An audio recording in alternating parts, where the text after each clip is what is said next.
If you're thinking of starting a business or you want to get your business to the next level, I'm going to show you how to do it on an hour a day. 1 hour a day. Come on, let's talk about it. Welcome to Newsletter Guru TV, your show with a boatload of smart marketing and business building advice and a little fun along the way. Hey everybody, it's Jim Palmer, the Newsletter Guru. Welcome to Newsletter Guru TV out here in sunny Phoenix, Arizona. I am at the Joe Polish and Dean Jackson event. We just heard Dan Kennedy absolutely light up the room with his marketing brilliance. You know, everybody's looking to either maybe start a business, start another business, get their business to the next level, and truly what holds a lot of people back is they think, I don't have the time. Gosh, I'm already so busy. I'm going to make your day today. I ran into somebody who is actually a very good friend of mine. He's in full disclosure, he's in my mastermind group, Henry Evans. Henry is known as the Hour a Day Entrepreneur, and Henry just wrote an amazing book. I got to see a pre-copy of it, a pre-order, pre-press copy of it. It's called The Hour a Day Entrepreneur. Henry, welcome to Newsletter Guru TV, buddy. Great to see you as usual. Yeah. Good to see you. You know, I mean, just one funny thing, I was checking to see if you got your watch back. He actually loaned his watch to Mr. Dan Kennedy. Dan Kennedy, use my watch. How about Dan that? Dan said, find me afterwards. Make sure you get your watch back. So I'm glad to see you got it. That's good news. Yeah, it's good to see Dan selling my watch on eBay. How Absolutely. about that? You know, so as I said, full disclosure, Henry and I are buddies. He's in my mastermind group, and he's had an amazing transformation literally in the last couple years in his life and in his business. Went from, just like a lot of people, a salaried employee, got to be here, got to be there, doing the grunt work, to actually creating his own business, and now he has multiple businesses, multiple streams of revenue, and he started on an hour a day, which I think is an unbelievable concept. So, Henry, you have lived in every time zone, right, in the United States, as you migrated from the East Coast, where I still live, out here to La La Land and the sun and the, and the palm trees. So give everybody just a snapshot of kind of your transition in the last couple of years. Sure, happy to. Well, I was, as I like to say, a corporate schmuck.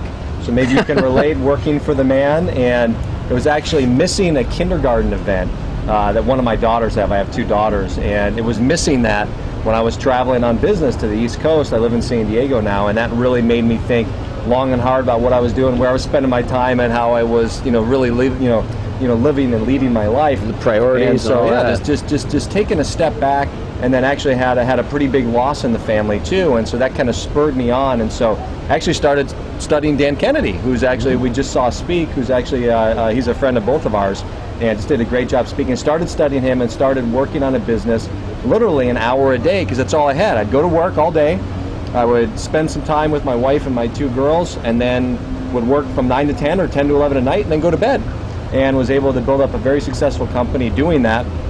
Left the rat race Halloween of 2008, dressed as a cowboy with a 6-shooter on the side, and said there's a new sheriff in town, and went out on my own, and it's just been one of the best things I've ever done. And it doesn't take, you don't have to quit your job first. You can literally do it in an hour a day, and I'm proof of that. And I wrote the book to show other people how to do it, and basically tips and tricks to become an entrepreneur, or if you already are an entrepreneur or business owner, to kind of help you take it to the next level. You know what I love about your book, and even the title, and we've talked about that, and I can't actually show you a picture of the cover right now because it's currently being designed. Henry's going to have the book out by the end of this year, but I want to really take this opportunity to tell you about it. As I said, I did read it. Now, Henry, the folks who watch this show are entrepreneurs and small business owners, a lot of people just starting out. So what I'd like you to do is, if you have maybe 2 or 3 nuggets, one for if somebody's thinking of getting out of the, what did you say, getting out of the rat race? Rat race, yep. Getting out of the rat race and becoming an entrepreneur, controlling their own destiny and all this and that. What advice or suggestion would you have for them? And then, well, let's just start there.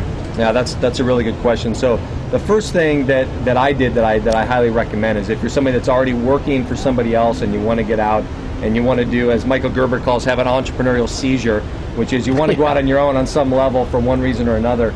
Life is short. I mean, you really have to take advantage of that and do that. And the biggest advice I can give you is, don't go out and reinvent the wheel. You need to model other successful people. A lot of people, I mean, we see a lot of very successful people going to events like this. There's 400 people here.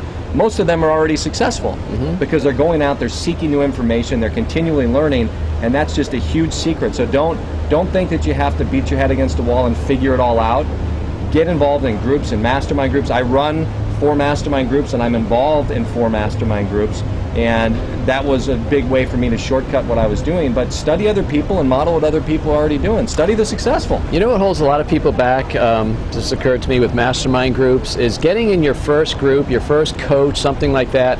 It always, the expense of it, and I don't want to use the word expense, let me change that. Investment. The investment Yep. always seems to precede the revenue to pay for it. Yes. But in every case I've ever talked to people who hire a coach that are in mastermind groups, the money you invest in yourself, in your training, getting a coach, getting a mastermind groups, it always comes back to you so many times over. And that's, people like you and myself and Stuart here holding the camera, who we're going to meet soon. It's all about the constant investing in yourself. So if, I think my friend Allie Brown said, success is never on sale.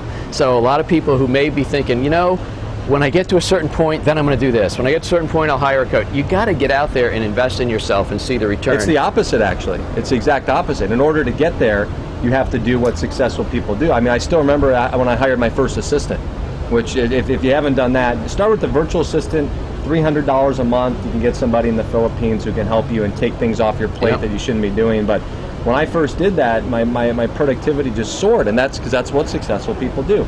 They don't try to do it all on their own. And so you just look and model, and that's exactly just a huge shortcut in order to get where you want to go. What I was going to say a minute ago before my mind got sidetracked is there's a very, very big hit book, the 4-Hour Work Week, which some people might ascribe to, but I think the hour a day is actually a little more practical, and I think it's a great title because people can believe there's some truth to that. Yes. But so let's say somebody's in the business, they've been in business a couple years, and if they started 2 years ago, it's not a very good time to start a business, but there's always a good time to start a business. What one nugget could you give them to maybe help get their business to the next level? Because we're in some pretty difficult times. We don't like to sugarcoat things. Absolutely. Well, kind of a funny story about that. There were actually more millionaires created during the Great Depression than any other time.